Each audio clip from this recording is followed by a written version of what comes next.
Le Festival des Imaginaires Ludiques, c'est une occasion de faire des rencontres. Et pour ma part, c'était une chouette rencontre.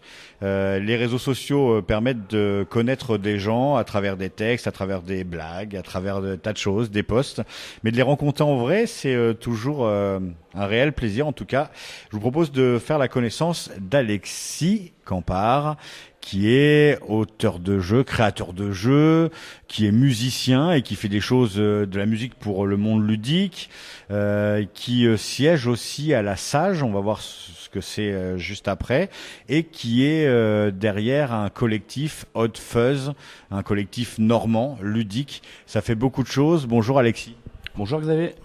Alors, on va commencer par s'intéresser un peu à vous. Le monde ludique, le jeu, vous n'êtes pas né dedans quand même, mais ça remonte à loin. Ça doit remonter à 98. Je suis rôliste au départ, hein. À l'époque, le jeu de rôle était vraiment hégémonique en fait, hein.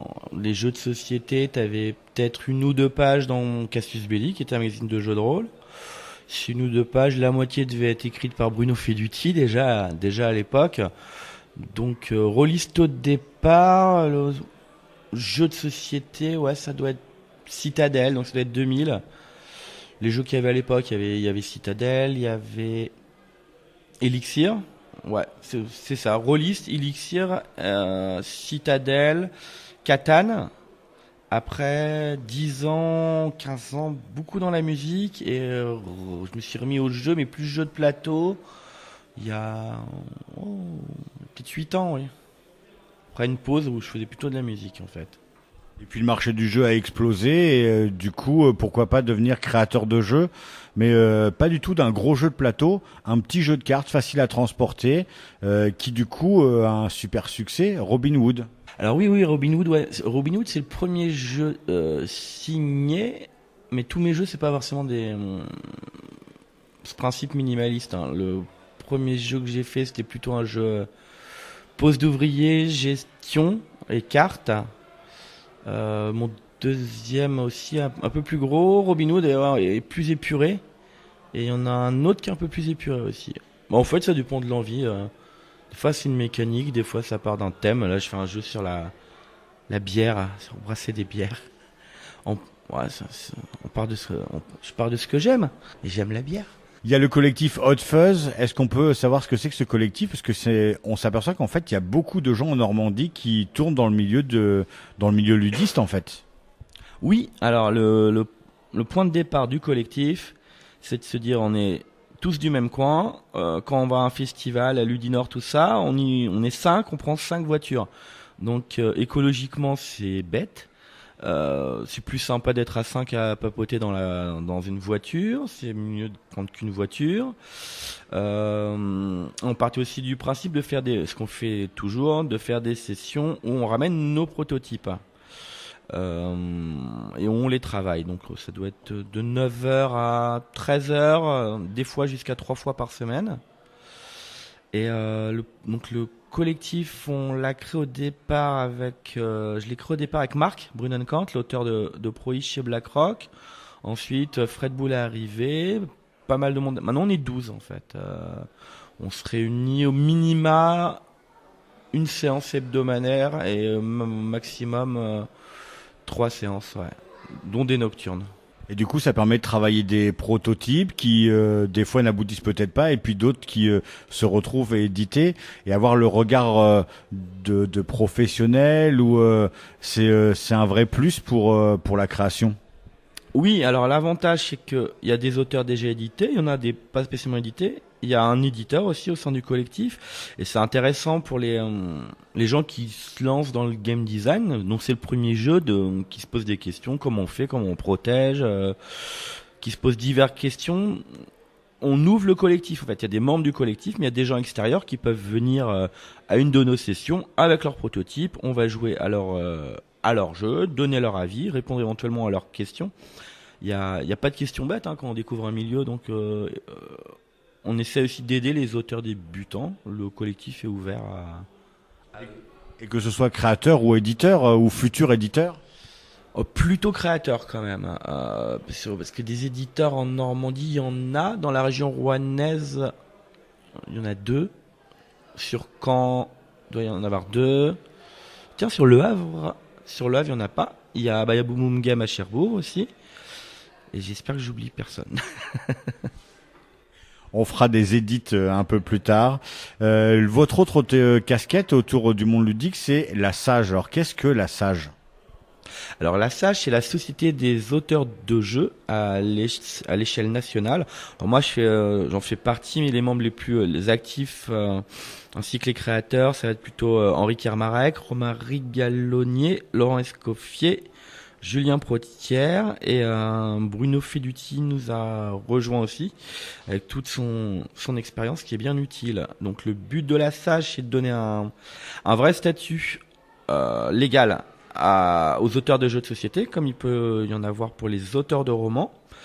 Donc actuellement c'est un travail rédactionnel pour faire passer des documents au ministère afin d'améliorer le statut et qu'il y ait une vraie création d'auteur pour l'auteur de jeux de société. À côté de ça, quand ça arrive, en espérant le moins possible, on défend aussi les auteurs quand il peut y avoir certains petits problèmes.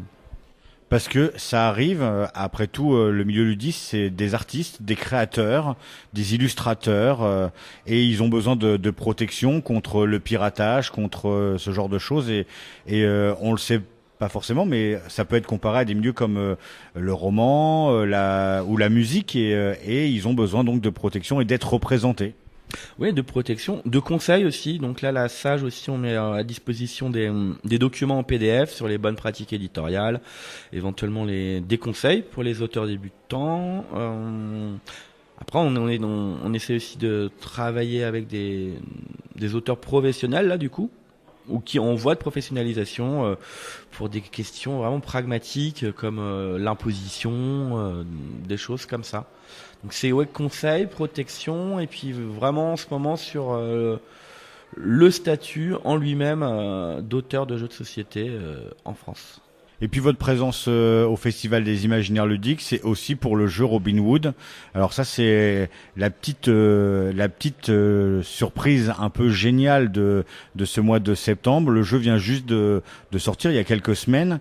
J'en avais déjà parlé. Et pendant le festival, vous apprenez que le jeu est 8e dans le classement Philibert au niveau des ventes. Un jeu qui fait moins de 10 €, qui tient en 13 cartes, une petite boîte facile à transporter. Ça doit faire plaisir. Ah oui, ça surprend, ouais, parce que pour un premier jeu édité, les retours font plaisir. Après, au début, c'est surtout les retours sur les blogs, en fait. Je me suis dit, c'est super, il est bien accueilli. Et puis ça continuait, les critiques étaient vachement sympas. Ensuite Philibert, l'a mis coup de cœur. Un monde de jeu aussi, l'a mis. 20 jeux a fait un article sympa. Donc je pense qu'il y a aussi des bonnes critiques. Et puis comme il est rapide à jouer, je pense que et c'est ça qui est bien avec le jeu, le bouche à oreille fonctionne encore très très bien, quoi. T'as beau avoir une grosse campagne marketing ou pas, je pense que le bouche à oreille est encore le meilleur des marketing. Le meilleur moyen de faire connaître un jeu, c'est encore des amis qui le font jouer à d'autres, hein, je crois. C'est chez Bad Test Game. Vous êtes venu avec Fred Bizet, l'éditeur de Bad Test Game. Je vous ai côtoyé tout le week-end. Il y a une super complicité entre vous deux. J'imagine que vous connaissiez avant, que vous avez l'habitude de vous rencontrer, mais sur un festival, c'est super important parce que sur un stand où on est accueilli avec le sourire, avec l'humour, avec la bonne humeur et tout plein de choses, les gens s'arrêtent facilement. Le jeu est facile à comprendre. Ça, c'est un réel plus. Oui, alors Fred, en plus, mon éditeur, fait partie du collectif. On se connaît depuis quand il a intégré le collectif. Mais il y a une bonne ambiance dans le collectif aussi. Hein, parce que là, on est 2. T'as vu brièvement Greg aussi. Mais ouais, faut que tu viennes à notre barbecue. On fait un barbecue annuel où il y a tous les acteurs ludiques de Normandie, en partenariat avec la brasserie Norseman. C'est important. Et il y a vraiment une très bonne ambiance dans le collectif. Alors, je disais tout à l'heure, c'est ouvert à des auteurs extérieurs. Par contre, pour être membre du collectif, c'est pas bien compliqué, mais il faut simplement que tous les membres actuels soient d'accord. Donc, si tout le monde est d'accord pour que il y a un nouveau membre, il arrive en fait. C'est le seul truc qu'on demande en fait. Ça permet d'éviter si des gens d'éviter les déplaisants parce qu'il y en a un petit peu ou des gens par exemple qui viennent avec leur proto. On regarde leur proto, on donne des avis, ce qu'on pense réellement et qu'ils prennent super mal. Si t'es susceptible, il faut pas venir dans un collectif monter ton proto si tu veux juste entendre. Ouais, il est parfait, il y a rien à retoucher. Ça arrive rarement. Ok, rien à retoucher. Donc du coup, c'est parti pour la tournée des festivals avec ce Robin Wood.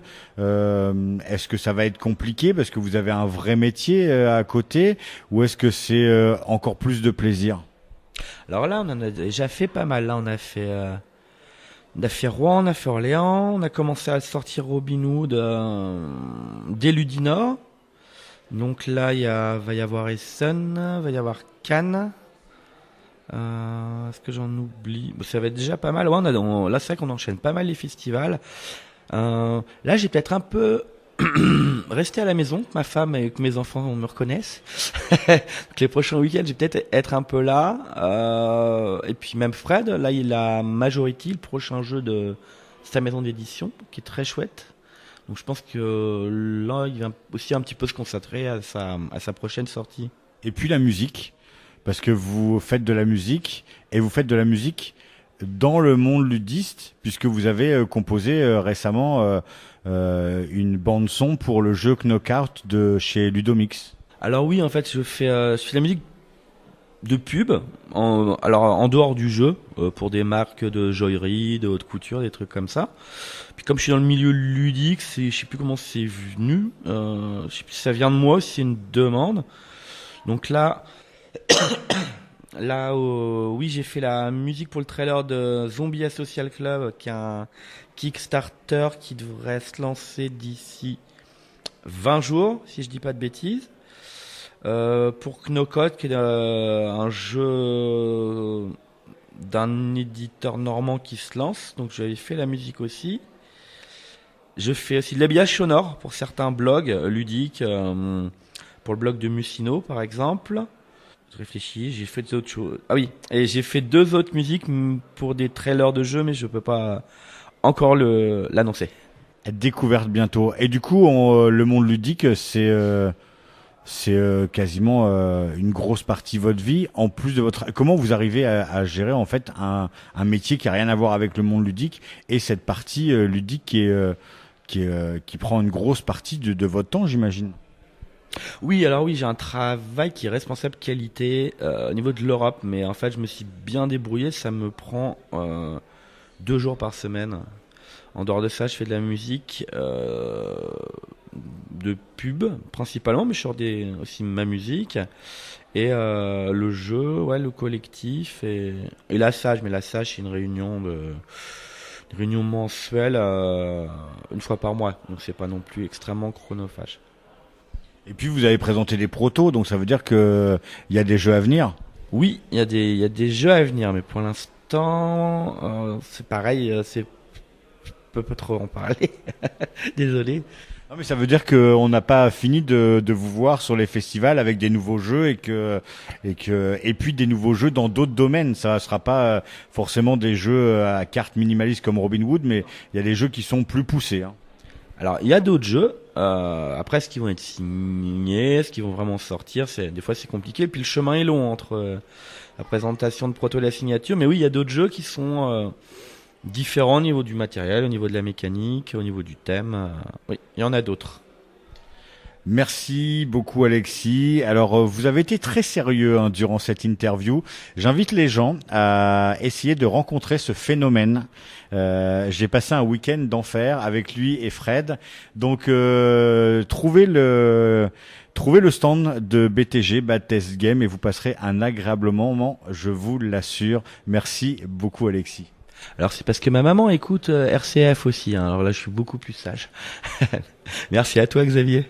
Merci.